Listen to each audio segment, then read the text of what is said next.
नमस्कार दोस्तों, आज की इस वीडियो में मैं आप लोगों को हरतालिका तीज की व्रत कथा सुनाऊंगी। सबसे पहले सभी माताओं एवं बहनों को हरतालिका तीज की हार्दिक शुभकामनाएं। एक बार भगवान शिव ने माता पार्वती को उनके पूर्व जन्म का स्मरण कराने के उद्देश्य से इस व्रत के महात्म्य की कथा सुनाई थी। श्री भोले शंकर बोले, हे गौरी, पर्वतराज हिमालय पर स्थित गंगा के तट पर तुमने अपनी बाल्यावस्था में 12 वर्षों तक अधोमुखी होकर घोर तप किया था। इतनी अवधि तुमने अन्न न खाकर पेड़ों के सूखे पत्ते चबाकर व्यतीत किए। माघ की विकराल शीतलता में तुमने निरंतर जल में प्रवेश करके तप किया। बैसाख की जला देने वाली गर्मी में तुमने पंचाग्नि से शरीर को तपाया। श्रावण की मूसलाधार वर्षा में खुले आसमान के नीचे बिना अन्न जल ग्रहण किए समय व्यतीत किया। तुम्हारे पिता तुम्हारी कष्ट साध्य तपस्या को देखकर बहुत दुखी होते थे। उन्हें बड़ा क्लेश होता था। एक दिन तुम्हारी तपस्या तथा पिता के क्लेश को देखकर नारद जी तुम्हारे घर पधारे। तुम्हारे पिता ने हृदय से अतिथि सत्कार करके उनके आने का कारण पूछा। तब नारद जी ने कहा, हे गिरिराज, मैं भगवान विष्णु के भेजने पर यहाँ उपस्थित हुआ हूँ। आपकी कन्या ने बड़ा कठोर तप किया है। इससे प्रसन्न होकर वे आपकी सुपुत्री से विवाह करना चाहते हैं। इस संदर्भ में आपकी राय जानने आया हूँ। नारद जी की बात सुनकर गिरिराज तो गदगद हो उठे। उनके तो सारे क्लेश दूर हो गए। प्रसन्नचित होकर वे बोले, श्रीमान, यदि स्वयं विष्णु मेरी कन्या का वरण करना चाहते हैं तो मैं भला क्या रोक सकता हूँ और मुझे क्या आपत्ति हो सकती है। वे तो साक्षात ब्रह्म हैं। हे महर्षि, यह तो हर पिता की इच्छा होती है कि उसकी पुत्री पति के घर की लक्ष्मी बने। पिता की सार्थकता इसी में है कि पति के घर जाकर उसकी पुत्री पिता के घर से अधिक सुखी रहे। तुम्हारे पिता की स्वीकृति पाकर नारद जी विष्णु के पास गए और उनसे तुम्हारे ब्याह के निश्चित होने का समाचार सुनाया। मगर इस विवाह संबंध की बात जब तुम्हारे कान में पड़ी तो तुम्हारे दुख का ठिकाना ना रहा। तुम्हारी एक सखी ने तुम्हारी इस दशा को समझ लिया और उसने तुमसे विक्षिप्तता का कारण पूछा। तब तुमने बताया, मैंने सच्चे हृदय से भगवान शिव शंकर का वरण किया, किंतु मेरे पिता ने मेरा विवाह विष्णु जी से निश्चित कर दिया है। मैं विचित्र धर्म संकट में हूँ। अब क्या करूँ? प्राण छोड़ देने के अतिरिक्त मेरे पास अब कोई उपाय शेष नहीं बचा। तुम्हारी सखी बहुत ही समझदार और सूझबूझ वाली थी। उसने कहा, सखी, प्राण त्यागने का इसमें कारण ही क्या है? संकट के मौके पर धैर्य से काम लेना चाहिए।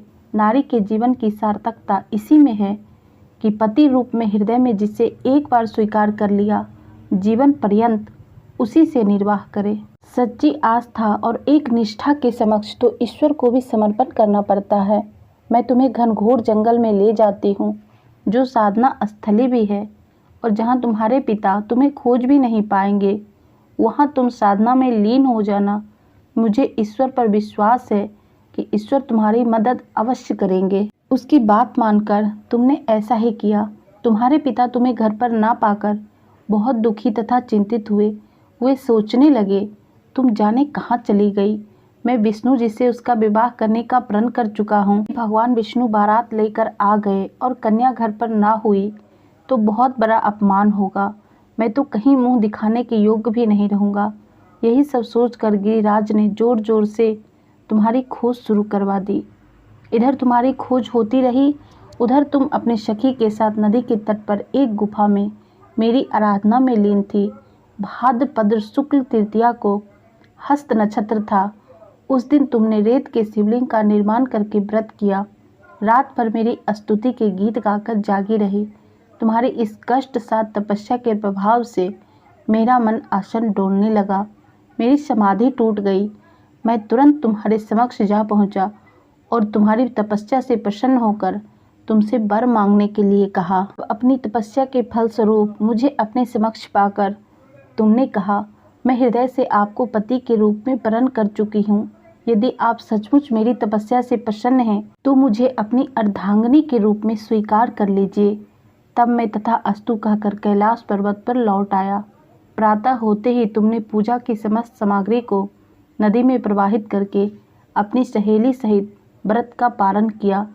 उस समय अपने मित्र बंधु एवं दरबारियों सहित गिरिराज तुम्हें खोजते खोजते वहां पहुँचे और तुम्हारी इस कष्ट साथ तपस्या का कारण तथा उद्देश्य पूछा। तब उस समय तुम्हारी दशा को देखकर गिरिराज अत्यधिक दुखी हुए और पीड़ा के कारण उनकी आंखों में आंसू उमड़ आए थे। तुमने उनके आंसू पोंछते हुए विनम्र स्वर में कहा, पिताजी, मैंने अपने जीवन का अधिकांश समय कठोर तपस्या में बिताया है।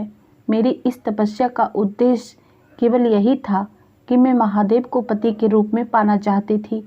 आज मैं अपनी तपस्या की कसौटी पर खरी उतर चुकी हूँ। आप क्योंकि विष्णु जी से मेरा विवाह करने का निर्णय ले चुके थे, इसलिए मैं अपने आराध्य की खोज में घर छोड़कर चली आई।